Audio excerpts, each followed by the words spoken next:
Starts to fade, President Grover Cleveland takes the stage on Liberty Island, New York, to dedicate the Statue of Liberty, a gift from France representing freedom and democracy. But suddenly, women's rights leader Lily Devereaux Blake and 200 other women sail by on a boat. Can you imagine? And they're holding a sign that reads, "American women have no liberty." It was the action that they took for being denied the right to vote. In 1956, a 15-year-old aspiring preacher and avid reader from Troy, Alabama, was so inspired when he read the news about Rosa Parks' arrest and the Montgomery bus boycott that he wrote, 15 years old, he wrote a letter to Dr. Martin Luther King Jr., a young minister from Atlanta, Georgia, who was sowing the seeds of the civil rights movement. King wrote the young John Lewis back, who named him the boy from Troy, and also sent him a round-trip ticket to Montgomery, Alabama. And we know the story. As a result of John Lewis being inspired to think that what was happening in Montgomery could happen in Troy, it catapulted him as one of the greatest civil rights leaders who got into some what? Good trouble. Our nation's history tells the story of people like John Lewis and Lily Devereaux Blake striving to be fair and just. It's the story of generations standing up and pushing against the status quo. It's the story of individuals who believe that all citizens had a responsibility to guide the direction of this fine nation. And it's the story of a hard fought for right that even today deserves and requires our attention. That right is the right to vote. So if you question whether your vote matters, if you feel uninspired by parties or persons running for office, if you wonder if it's worth your time and energy to vote, then you are in the right place today. Whether you feel passionate or indifferent about this year's election, UIC wants you to be inspired and encouraged and be empowered to participate in ways that are meaningful to you, that ensure your voice, along with all our votes, count. We have planned a powerhouse meeting for you today. It is an honor and a pleasure to present to you today, Rally for Action.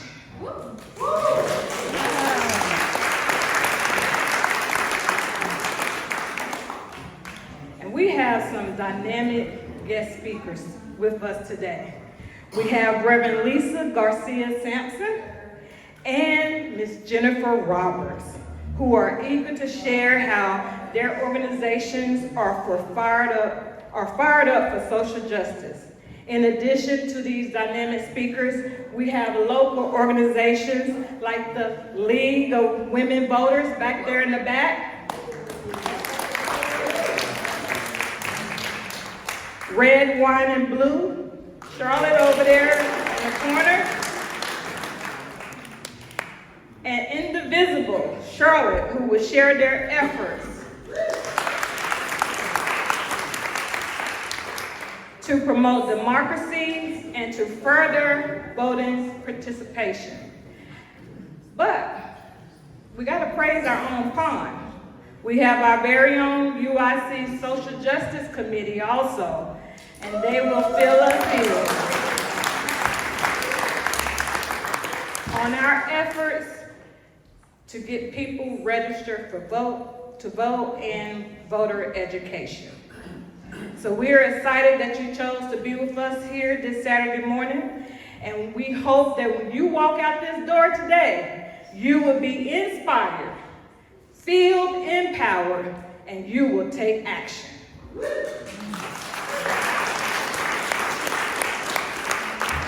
So for those who don't know, I am Arita Payne, your new leader of UIC.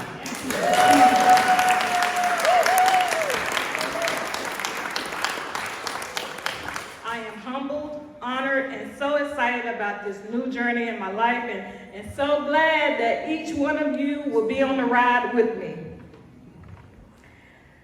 We are excited about our new journey, and we have some very important things coming up. So please stay tuned, okay? I want the board of UIC to raise their hands, stand up.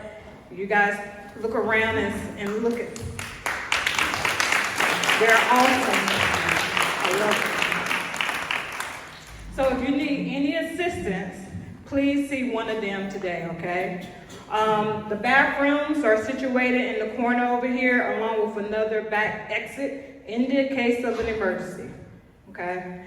As always, before the show starts, I would like to acknowledge any first-time participants of our large group meeting. Raise your hand. All right. Yay! Welcome. So please make sure that you sign one of our sign-in sheets. And then I encourage you to go to our website also, UIC-NMEC.org, UIC-NMEC.org, and sign up for our newsletter. So you'll be abreast of all the events and things that UIC are doing. Okay. So are you ready to be inspired? Yes. Empowered? Yes. Take action? Yes. Great. I would like to introduce our first speaker, Reverend Lisa Garcia-Sampson. She's Executive Director of, can I say W? Sure, go for it. UU Justice NC, the Unitarian Universalist Justice Ministry of North Carolina. In this role, she has the pleasure of working with UU congregations across the state to do justice work spanning racial, economic, environmental, electoral, reproductive justice, and more. She will talk about the UU, the Vote, and the 88 North Carolina organization she is working with through her role as Executive Director. Without further ado, I present to you Reverend Lisa Garcia-Sampson.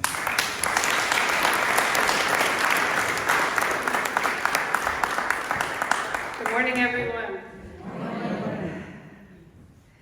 The sun has met us today because this is, I'm feeling the energy in the room, and I'm so excited to be here. I think you're ready. You think you have a few inches on me. I'll make that adjustment. Well, good morning, everyone. It's a pleasure to be here. This is my first time in downtown Davidson. What a stunning area, and I couldn't have picked a better day to join you all. It's really a privilege to be here, and great to see some familiar faces in the room.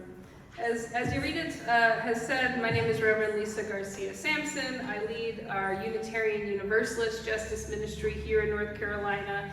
And we are a network of 28 UU congregations across North Carolina, representing over 5,000 UUs from the mountains to the oceans and every nook and cranny in between.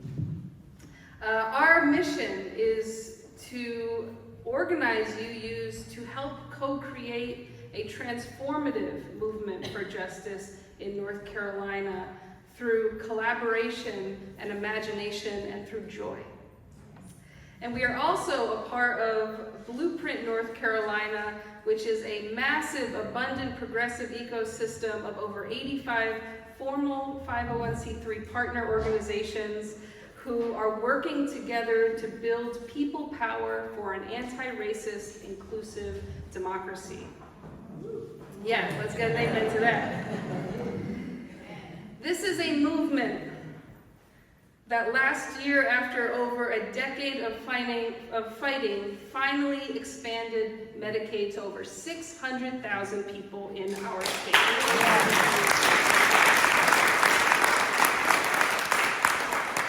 We showed up at the General Assembly with people who were dying, people who were losing their lives because of the Medicaid expansion gap.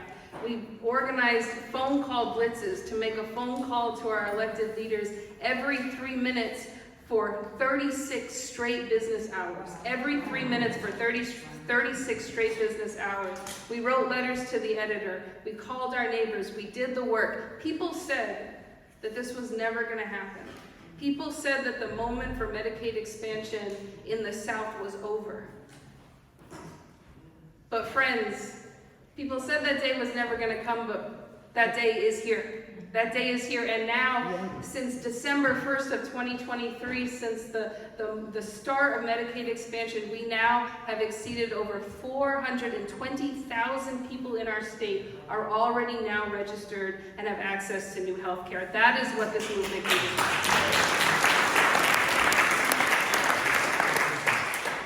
do. It is the same movement across North Carolina that is fighting to win $4.4 billion in desperately needed funding for public schools in our state, which by almost every measure ranks dead last or second to last in the entire country in public school funding. That is unacceptable, not in North Carolina. We're going to change it.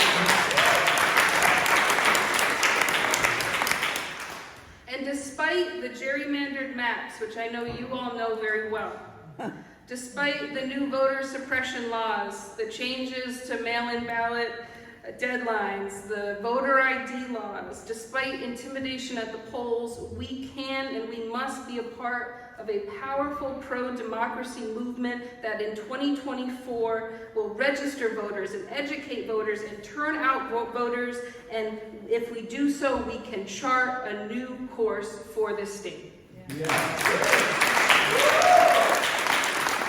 Friends, a new North Carolina is possible. In this moment when it is so easy to get stuck in the divisiveness of this moment,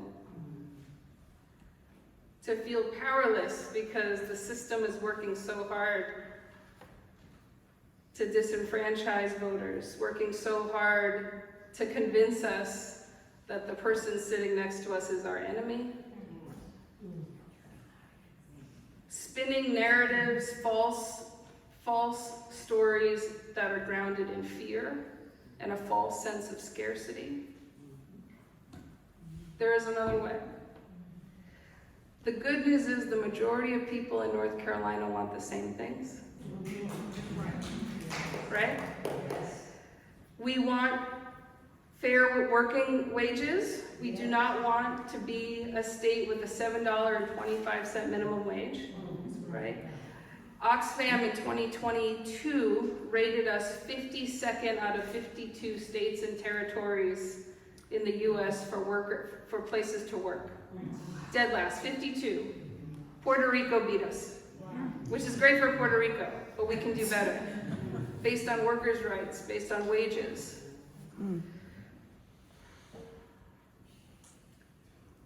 We are a part of a true moral majority in North Carolina that wants to live in a state where all can thrive, where our children have what they need, where we have health care, where we have housing, where we experience safety, where we experience the abundance that we know is possible.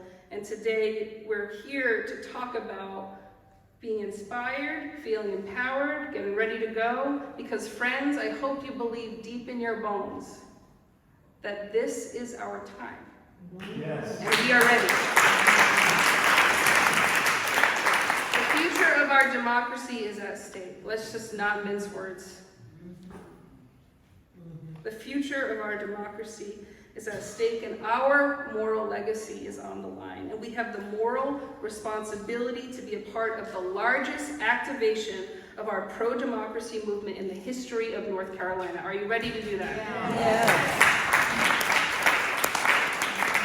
I want to talk about about, and I've been invited to talk about my own organization's work as a part of our National Unitarian Universalist Association's You the Vote campaign. This is our denomination's call to be a part of that pro-democracy movement. To give a little bit of a history about You the Vote, in the early days of 2020, before the pandemic, was the launch of our first You the Vote cycle. And our president at the time, Susan Frederick Gray, our national, our national president of our denomination, challenged our faith. We're not a big faith. We're not UMC, right? We're small but mighty. Our president challenged our faith to reach out to 1 million voters during that 2020 election cycle. Wow. She said, "This is no time for a casual faith. It is time for us to show up. It is time for us to understand and to realize our power, and we're going to reach out to 1 million voters."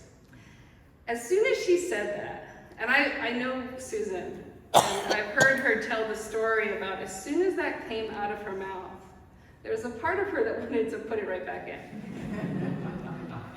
It was an audacious goal for a small faith like ours, and many were a little bit hesitant. People around her, people that were there to execute that plan, were a little bit nervous and questioned that goal, especially 3 months later when the pandemic hit. Turns out we were right to question that goal. Because in 2020, Unitarian Universalists across the country reached out to 3 million voters. Wow. That is the power of faith. That is the power of believing in what we are capable of. This is a moment to interrogate the limits of our imagination for what we are capable of. And in our faith and across North Carolina, we did incredible things in 2020. Voter turnout rates, personal conversations, we did some really beautiful work. Our faith, it was the largest activation of UUs in the history of our denomination. But the thing we need to take from that, the thing in my heart, in my belly today, is the understanding that we have just barely glimpsed the power of this movement. We are just getting started. Right. And in 2024, the stakes could not be higher, and we are going to show up powerfully, and we're going to do things that we can't even imagine yet. And it begins with faith. It begins with faith in our movement. It begins with faith in ourselves. I want to tell you a little bit about You the Vote in North Carolina this year. And more specifically, I want to talk to you about some of the actions, the partnerships that are, of course, critical to our work. Everything is about partnership. If you're not doing something with a partner, you're probably doing it wrong. But I also want to talk about the underlying values and strategies that have informed our work and that I believe are the underlying values that make for a powerful, sustainable, transformative movement in North Carolina. First, as part of our You the Vote campaign this year, first, we begin in partnership. We're a small organization, a statewide faith-based progressive organization, and the first thing we knew we needed to do was link arms with others like ourselves because we believe that we have the moral responsibility to do together what we cannot do alone. Yes. Carolina Jews for Justice, one of our dear partners that we've been moving alongside for nearly a decade now, the executive director of CJJ, Abby, and I meet every week for 2 hours in my home. We have been planning a collaborative effort.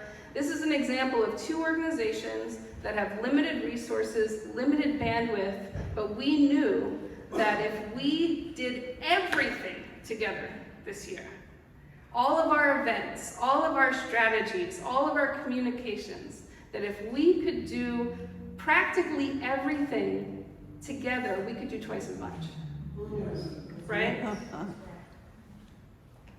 So we begin in that space, and not only, so I want to invite you to think about who are the partnerships, either the lasting partnerships, the existing partnerships, or the new partnerships that you can link arms with this year. Think about what is it that we can do together that we cannot do alone. If you're hosting a training with League of Women Voters and the Episcopal Church down the street is as well, this is, not only do we have the opportunity, but I believe we have the moral responsibility to do this work together, not only because of bandwidth, not only because of the moment of 2024, but because this is an ever-evolving creation of movement that will continue for the years ahead, right? So the relationships we build this year are in service to whatever comes next. Whatever happens in November, the relationships, the trust, the skills that we develop in 2024 will equip us for whatever comes next so that we can meet that moment powerfully.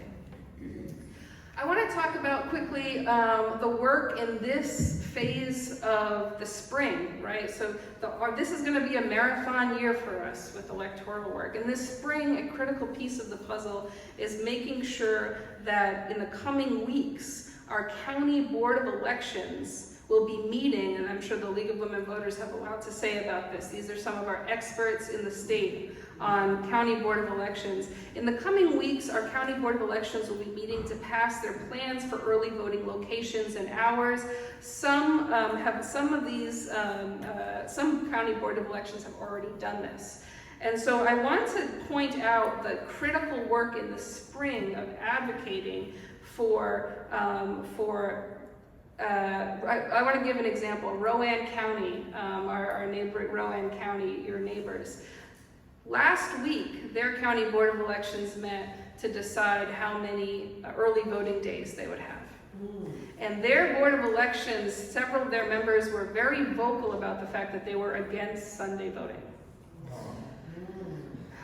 A group of individuals from that county were organized, they were ready, they showed up to that Board of Elections meeting with powerful testimonials about the importance of Sunday voting, about the importance of as many days of early voting as possible, and last week they successfully received and got a positive vote to have 17 straight days of early voting in Rowan County. That is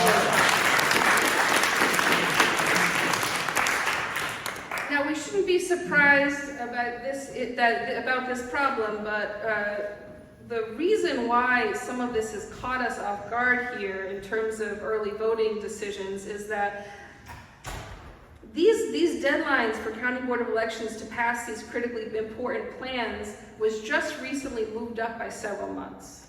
I don't know why, the league probably knows why. But we are in a bit, to be honest, a bit of a scramble because initially those election plans were not supposed to be finalized until several months from now. But the reality is over the next 3 weeks, all of our counties will be making those decisions. So I want to invite you to a couple opportunities today. One, on Monday night, Democracy North Carolina, the Southern Coalition for Social Justice, and Common Cause North Carolina are coming together to do an in-depth 1-hour training to make sure people across the state are ready to go and ready to participate in their Board of Elections process so that every single county in North Carolina gets the type of 17 straight day early voting that Rowan County won last week. I also want to invite you to a weekly gathering that UU Justice NC holds. We have an event that is intended for everyone across the state. We have a lot of folks here today that are a part of it. It's called Friday Action Hour. Friday Action Hour is a weekly Zoom gathering with Unitarian Universalists, Carolina Jews for Justice. The League shows up often, Poor People's Campaign and others. Every single week we take stock of the week's news. We hear from a partner from across the state, and then the second half of that hour, we take direct action, making phone calls, writing emails, doing whatever it is the movement needs us to do on that day. Next week will be our 204th straight week of gathering with Friday Action Hour. Next week, if you can't make Monday's Common Cause event, Common Cause North Carolina will be at UU Justice NC's Friday Action Hour at 11 a.m. on Zoom. It'll be an encore presentation of that Board of Elections training, so you have 2 opportunities next week to make sure that we are skilled up and ready to advocate for favorable early voting conditions in our polling places. This year, as we move further into spring and summer, we are working, UU Justice NC and Carolina Jews for Justice will be working with an incredibly skillful partner organization that just celebrated their 10-year anniversary. I'm talking about You Can Vote. In addition to the League of Women Voters, You Can Vote is one of our state's most equipped and effective organizations, statewide organizations, in doing voter registration and voter education events. This spring, we will be hosting You Can Vote events in UU congregations and synagogues across the state. And there's an opportunity, absolutely, there's an opportunity for people across North Carolina and certainly in this county to get trained either through the league or through You Can Vote on voter registration and voter education events. And then we're calling this spring training. We're calling this spring training because as soon as we get skilled up in May, we will launch into what we are calling our Faith in Action Summer, which will be 3-4 straight months of being out there this summer doing voter registration and voter education events. And I want to speak to strategy here. So I know that it is often the case that we ask the question, where are we doing voter registration? Who are we registering? And having obviously a concern about what are the issues we care about? Who are the identities that are being disenfranchised, actively disenfranchised in voting? Who are the identities who are being threatened by our legislature? And so the concern is absolutely valid. And so this year in the summer, our strategy is going to be to work with You Can Vote at Pride events in June, at Juneteenth events, at later on in the summer at college campus move-in days, to really focus on the LGBTQ community who is being continuously targeted and who really needs to make their voices heard in this election, to make sure that we are closing the racial gap in voter registration and turnout in our state, and that our young people, which we know over the course of the last few elections has not had the turnout that we want, to make sure that we are going to our young people where they are at music festivals, at college move-in days, to register and educate voters.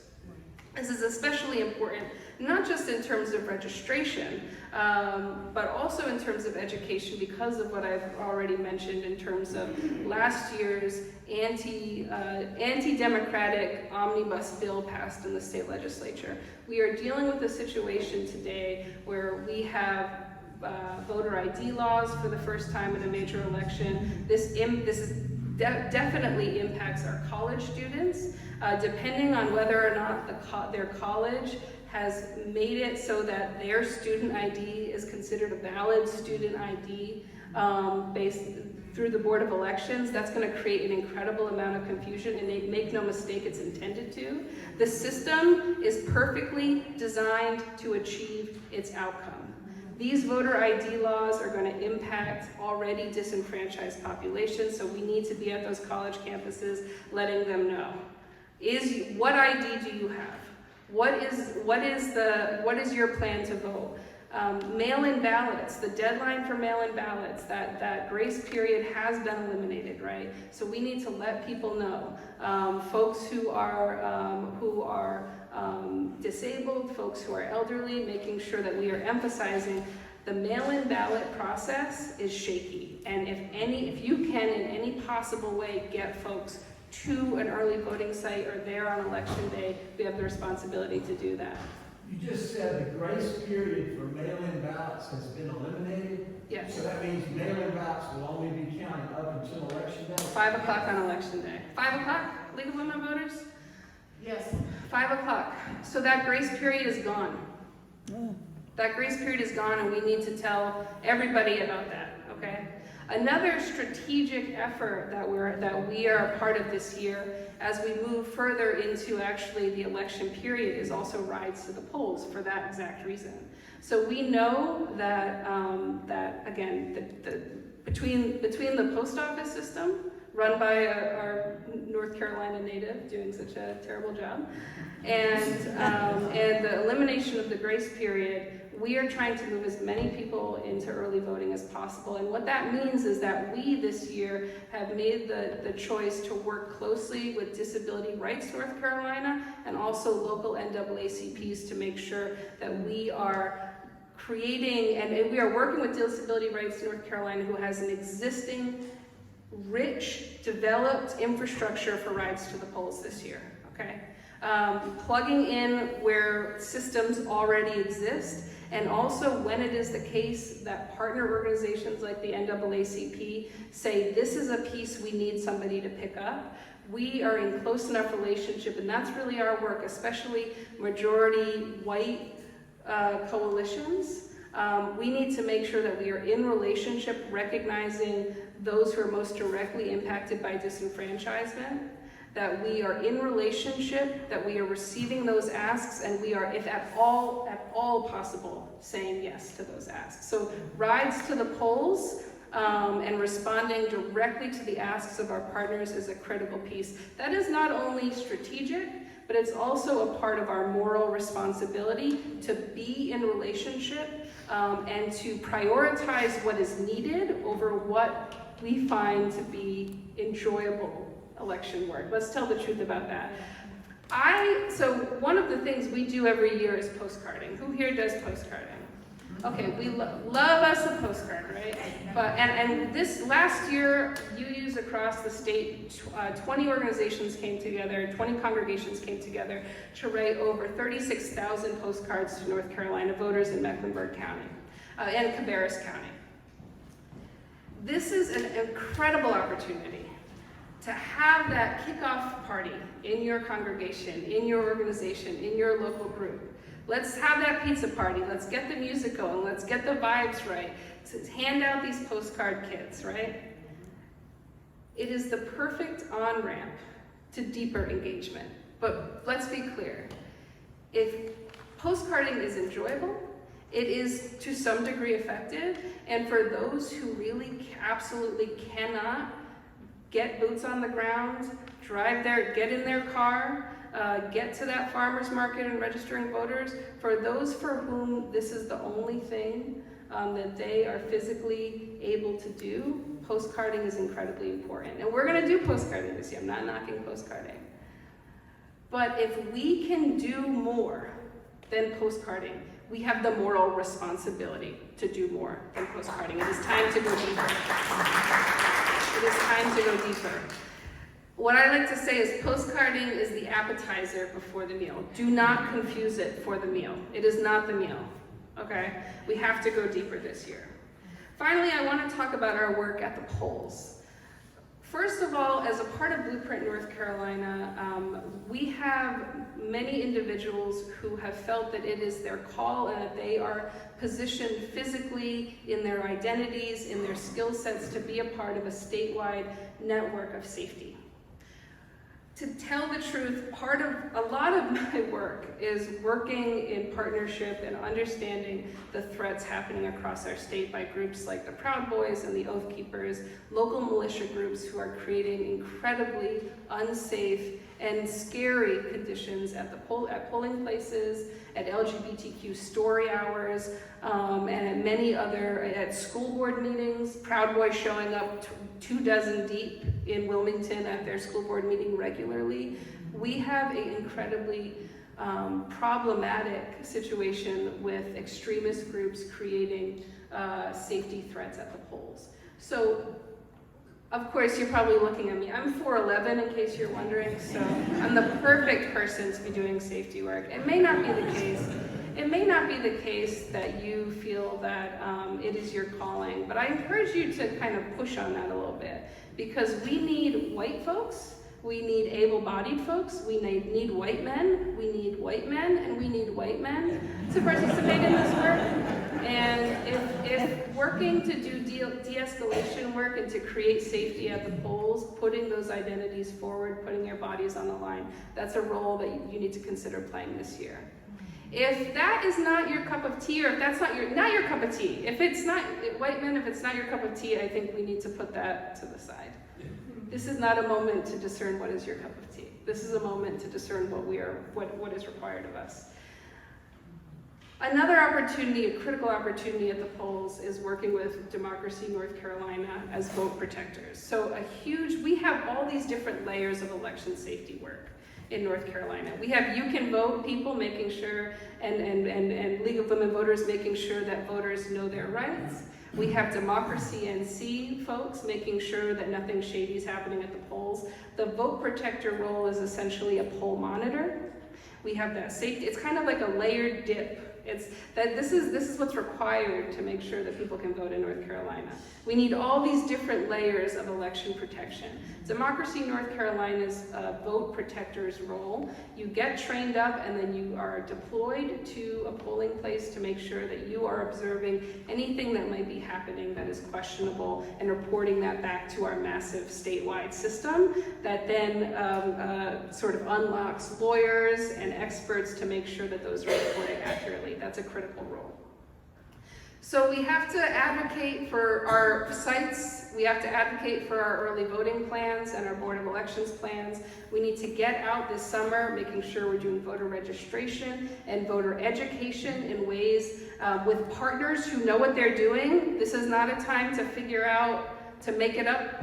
This is a time to link arms with somebody who is expert in this work, like League of Women Voters and You Can Vote. We need to be strategic about where we are talking to voters and making sure that the LGBTQ community, that voters of color, that folks, young folks and folks who are disabled, that we are strategically showing up in those spaces to emphasize our engagement with those populations. And then when it comes down for our actual election protection time, we need to be driving people to the polls. We need to be creating safety at the polls. We need to be creating joy at the polls, right? We need to offer an alternative story of who we are in North Carolina. And we do that through the act of creation. We don't do that through the work of, at the heart of our work, it needs to be a vision for what is possible, and it needs to be grounded in love and the hope that we feel in community on days like today. I just want to say, I'm way past time. Way past time? Okay. One final story. When I first came to North Carolina, I'm from New England. When I first came to North Carolina, I took over our state justice ministry. I felt very insecure about my role in the movement, particularly because joy has always been the deepest instinct of my spirit. It's a core part of my identity, it's a core part of my ministry, but I worried that leading with joy was inappropriate in this time with such fear and pain and loss. And I worried that it would be experienced as a disregard or a privileged avoidance of these realities. But this is what the movement in North Carolina has taught me. That as the poet Toy Derricott says, joy is an act of resistance. Yes. Joy is not counter to the movement, it is the purpose of the movement. Love and joy and rest and abundance, these are the things we are fighting for. And so these are the things we should be fighting with. That is the difference between a movement centered in the act of fighting against versus a movement grounded in the act of creation. I often think about Stacey Abrams' words to our Unitarian Universalist Association during her 2021 lecture to us when she said that, quote, "It is an abysmal place to inhabit when you are constantly in a battle against, because the darker your enemy, the darker your spirit gets trying to fight it. But there is light in the act of creation. There is light in the act of being for something. The story of our movement cannot be that which we are fighting against. Our story must be grounded in what we are fighting for. So may we be a part of a movement that is loving and life-giving, and dare I say it, irresistible. When you invite others into this work in the days ahead, lean into that possibility, lean into that joy and the personal transformation that is possible in this work. Invite people into this movement as though it is the coolest party you have ever been to, because it is. Friends, may we remember that we belong to an abundant movement, more loving and more powerful than we can even imagine. And because I am a preacher, I want to close with one final ingredient that I believe is essential to our work and appropriate for the place we are in today. Faith. Not faith that over time progress will just naturally happen. That is an idea that is perhaps the most dangerous myth of our modern times, and we know all too well that it is not true. Before Martin Luther King popularized the sentiment, it was the Unitarian minister Theodore Parker who first said that the arc of the moral universe is long, but it bends towards justice. Right. But let's be clear. It bends towards justice because we bend it. The crux of that theology is faith in us. It is faith in the transformative power of our love. And as I have said before, this is a moment where we are called to interrogate the limits of our imagination for what we are capable of. This is a time to deepen our faith in ourselves and the power of this pro-democracy movement. This year, people of faith and conscience in North Carolina will bend that arc. And we will keep bending it, however long it takes, until the new North Carolina that we dream of is here. Thank you.